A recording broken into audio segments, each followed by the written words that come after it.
The long-awaited first full-length trailer for the upcoming HBO Max show, Dune Prophecy, has finally come out, and with it a November 17th release date for the first of 6 episodes. I have already covered the 2 teaser breakdowns and gone over cast and crew in my other videos, which I urge you to check out after this video.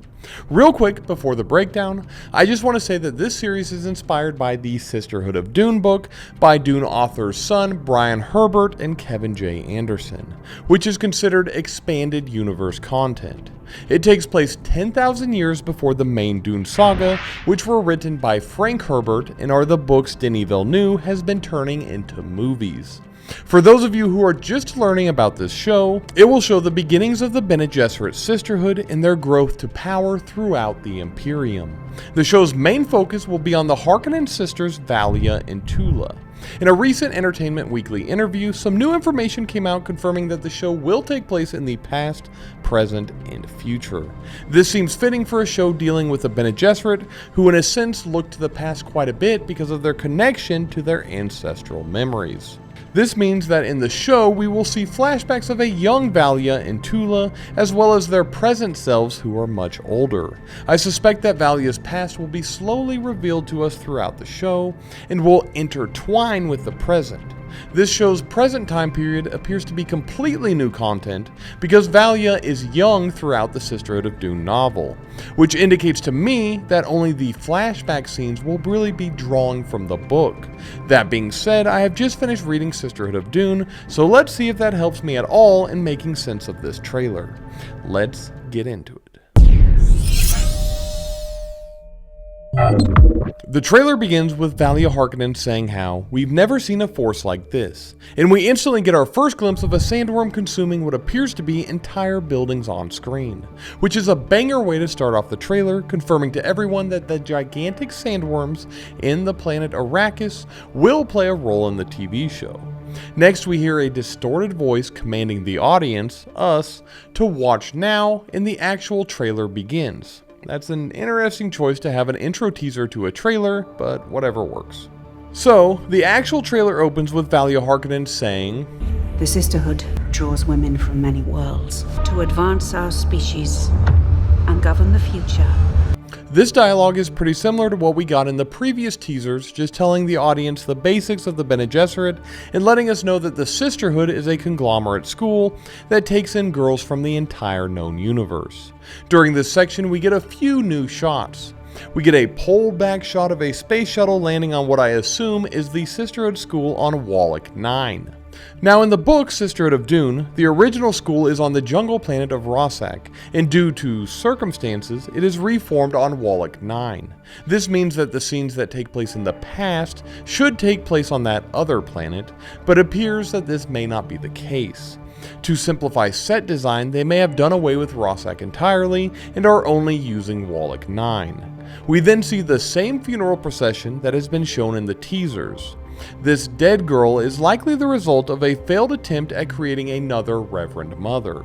In the book, the Sisterhood is trying different concoctions to try to replicate the poison to create Reverend mothers, and each time they fail, another girl dies. We get a couple beautiful space shots followed by Valya continuing her speech saying, "The Imperium is fragile. The great houses fight for control. Now is the time to secure the throne and protect the Imperium." During this, we see some more shots of Javicco Corrino and his Empress Natalya. Javicco currently sits as Emperor on the Golden Lion throne, similar to Shaddam IV from Dune Part 2. Based on all the info we've gotten so far, it seems that the Empress and Emperor may not be happily married, and that the Emperor may indulge himself with his ex-lover, Sister Francesca, who happens to make a return to the capital. We also know that the Empress is not fond of how much influence the Sisterhood has over her husband, and that he seeks their counsel over hers. Now when Valya says the words "secure the throne," the images shown are of Sister Ferris, who in the other teasers we've seen marrying a young boy, which I think we can safely assume is a maneuver of the Bene Gesserit to position the Sisterhood in a seat of power through marriage. Actually, we know from the previous teasers that Valya very much wants a sister on the throne, and we have gotten multiple shots of her sitting on a throne. We next hear Tula say, "This endangers everything. are secrets we have gone to great lengths to keep. During this, we see Tula on her knees giving Valya something whilst saying this dialogue. We see Sister Francesca looking concerned, some cloaked figures, and another faraway shot of the capital. I am not sure to which secrets Tula is referring to, for in the book Tula is noticeably absent, and I'm unsure if she plays a bigger part in the rest of the Schools of Dune trilogy. In the Sisterhood of Dune book, Valya's brother, Griffin, plays a significant role and is much closer to Valya than Tula because there is a considerable age gap between Valya and Tula in the book. A shot of a ship landing on the capital transitions us to our next speaker, the Emperor himself, who says, Imperium is a circus of fear and rumor. I'm surrounded by vipers. If I lose control of Arrakis, the great houses would feed me to the worm.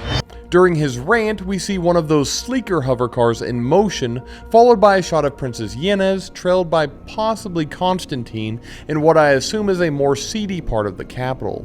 As a quick reminder, Princess Yenne's is dealing with the pressures of being heir to the Golden Lion throne, and Constantine is the illegitimate son of Javicco. When Emperor Javicco Corrino says the word rumor, we see a slightly longer shot of Michaela, the only announced Fremen in the show, who made her appearance in the last teaser. We still have virtually no information on her other than that she hails from Arrakis and has been away from the planet her whole life. Once the Emperor starts talking of being surrounded by vipers and losing control of Arrakis, the shots are of Harrow Harkonnen, who we have no more information on other than that he is a politician seeking to restore House Harkonnen's name. I'm not sure exactly how Javicco would lose control of Arrakis, but in general we know that spice is the most important commodity in the Dune universe, and that he who controls the spice controls the universe. So it's not surprising to hear that Arrakis, in spice, will play a prominent role in this TV drama. We see that Javicco is having this conversation with Desmond Hart, played by popular actor Travis Fimmel.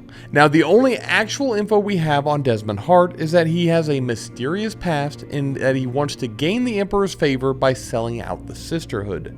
Now, pulling from the novel, it's revealed how in a previous book, House Harkonnen fell from power during the Butlerian Jihad, which in the expanded universe lore is a war between a cyborg-like type of thinking machines known as Cymex and humans, which eventually results in the destruction of all thinking machines, and is the reason computers aren't a part of the Dune universe. House Harkonnen feels betrayed by House Atreides at the end of the war, and a long-standing feud starts between the two, carrying on all the way through to the original Dune book. Now, in Sisterhood of Dune, there is a plotline involving the Sisterhood's use of the outlawed computers for storing and predicting their breeding lines. I imagine at least some of this will be relevant to the show. Now, after a fancy eye to explosion to sandworm transition, the speaker switches to Desmond Hart, responding to Javicco. Your Majesty, the troubles are far greater than just Arrakis. There's a war hidden in plain sight. I'm the only one that can tell you the truth. So, during this warning, we see Javicco looking at what appears to be a holographic display of a destroyed spice harvester on Arrakis. I'm not sure if this Arrakis issue is being caused by the Fremen or some other enemy of the Emperor. Once Desmond mentions a war in plain sight, the image is pointedly switched to Valya and other sisters, possibly landing on the capital. We also get a veil reveal of what appears to be Javicco's first seeing his ex-lover Sister Francesca, who will undoubtedly uproot his life. We see another shot of the unknown dock location with two moons, and we then transition directly into a conversation between Desmond and Valya Harkonnen. Valya asks Desmond, What do you want? Desmond responds, To wipe out every trace of the sisters from our worlds. That is why I've been gifted a great power. Now, I'm not sure what beef Desmond has with the Sisterhood, but it is apparently very significant. During this, we see a mysterious Sook Doctor identified by the diamond tattoo on her forehead on possibly Wallach 9. Once Desmond mentions him being gifted a great power, we instantly transition to a shot of two glowing blue lights and a distorted, almost robotic sound effect. This image strikes me as a bit Cymex-ish. Now, I'm not sure if Desmond is referring to literal power he has been granted, or what form that would even take, but I am intrigued. Next, we see a shot of what appears to be one of the initiates subjected to a concoction having a side effect that is causing her skin to burn away. Also possible that this is something else entirely, such as torture, but the girl is wearing white clothing. The next transition is hard to tell what it is. It gives the shape of an eye, but it kind of reminds me of the shot with Sister Ferris wearing her red gown shouting up at the sky from the last teaser. We then see a very artistic shot of two adjacent women looking up at one another as a particle effect surrounds them.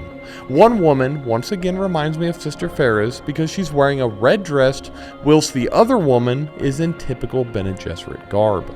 The image is very dreamlike and the floors are pulling away from one another, so I'm not sure if this is something that is physically happening or not. Javicco then says, Consider me a true believer. After this, we get a forlorn looking Constantine, followed by Valya saying, We've never seen a force like this. And we see Desmond leading a military group clad in black with what appears to be the backing of the Emperor. The scene transitions to the group forcibly throwing who could be Swordmaster Kieran Atreides against a wall, possibly to get information from them.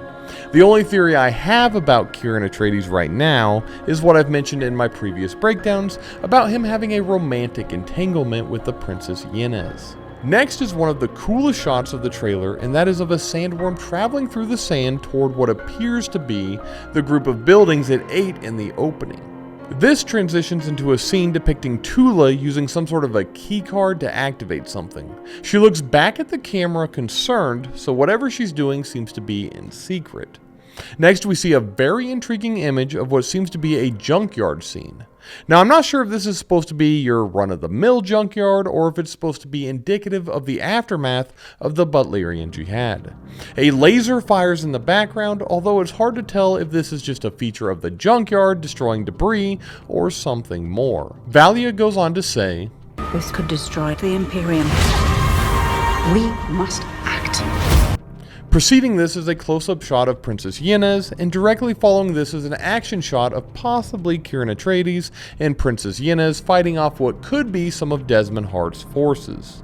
I also could be mixing up some of this Princess Yennefer stuff because the actors who play Sister Jin and Princess Yennefer look kind of similar from a distance especially. Next there is a shot of two people on horseback, but it's hard to tell who they are or speculate what they are doing. The changes in scenery we are seeing, though, should ease some concerns people were having about the scope of this show. Desmond Hart takes up the voiceover once again to say, I see the corruption in your heart. Same way I see the blood trailing your every step. During this, we see Constantine and a mysterious blonde-haired woman in a romantic bedroom setting. Next, there is an image of Michaela, the Fremen, in what actually could be a shot of Arrakis, although this is pure speculation. Wherever the scene is, the burning around her has caused an emotional reaction from her. There's a quick shot of hands covered in blood, followed by the same shot we've been seeing in every trailer of the girl on the operating table.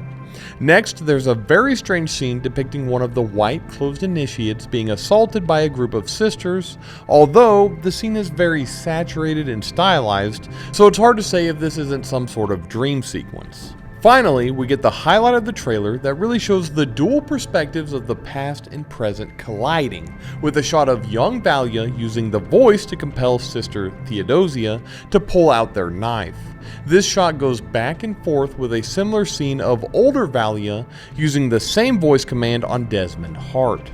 Although based on the strange bit of dialogue we had earlier with Desmond claiming to have powers, makes me think that the scene may not play out the same in each instance. The exact wording goes as follows. Take out your blade. Next, there is a very quick onslaught of imagery with a whispering voice saying, This is madness. First, there is a flow of blue liquid, followed by an eye changing blue, showing the transformation into a Reverend Mother. We see a hand reaching out away from a Gom Jabbar, followed by a forested scene of who might be a young Valya looking up at a bowl, I think. So the Gom Jabbar is the poison needle the Bene Gesserit used for testing humanity, along with the pain box, like Reverend Mother Mohiam did with Paul in Dune Part 1. And if that is indeed a bull, that is a recurring symbol in Dune because Paul's grandfather was killed by one, which is why you see bull imagery throughout the Dune adaptation. This is followed by some tribal people chanting Atreides, and a quick look at the intimate scene from the last teaser between, I believe, Princess Yenne's and Kieran Atreides. There is a new shot of Theodosia seemingly thrusting a knife into their own neck in surprise, possibly from Valya's voice command. A repeating shot of Sister Therese in her red dress from the last teaser screaming up at the sky, a sinister image of cloaked Bene Gesserit, and a black-haired woman reaching out toward dirt that is leaking into a facility from above. Next, there is an image of Arrakis with a thumper set off next to a spice harvester in order to thoroughly destroy it. This, I believe, confirms the Fremen are the source of the issues Emperor Javicco is having on Arrakis. Finally, the trailer ends with a close-up shot of Valya Harkonnen saying a cheeky bit of dialogue. I run a school for young women. We're not a threat to anyone. This is followed up with an action shot proving her own words false as she slits the throat of some unknown cloaked figure. If I had to guess, it's a member of the military force Desmond Hart appears to be leading. We then end with the title sequence followed by the November 17th release window. Based on the information I'm seeing, it will premiere with just one episode at 8 p.m. Central. I will say that the full-length trailer does clear up a lot of criticism the show has been receiving about scope. It seems that there will be quite a few locations, including Arrakis, and at least a brief appearance of sandworms. I still think the costuming, set design, and cast looks promising. I feel like this has the potential to be a strong HBO series. Dune Prophecy also is doing something very intriguing in which it's not actually a direct adaptation of anything. It's using some characters established from the expanded Dune universe in order to tell its own unique story, while maintaining the look and feel established in Denis Villeneuve's recent adaptations. I think using flashback scenes to show segments from the Sisterhood of Dune book is a neat idea, if that is indeed what's going on here. Obviously, how much I like it all depends on how good the script is and how faithful it remains to the established Dune universe. Not being a direct adaptation may be a good thing though, because lately adaptations have been struggling because no one seems to want to follow the plot of the books. They want to do their own thing, and not directly interfering with anything may be a way to do so successfully while honoring the source material. Although I think a lot of fans would give them leeway should they make significant changes, because the expanded Dune universe books tend to get a lot of hate, and aren't as well known. Anyway, I'm excited for the show, and am very much hoping that on November 17th, when I do my breakdown and review of the first episode, I'm able to be positive and not just rant about it being awful. Either way, to hear my thoughts on Dune Prophecy, as well as my thoughts on other sci-fi fantasy properties, consider subscribing to the channel. Until next time.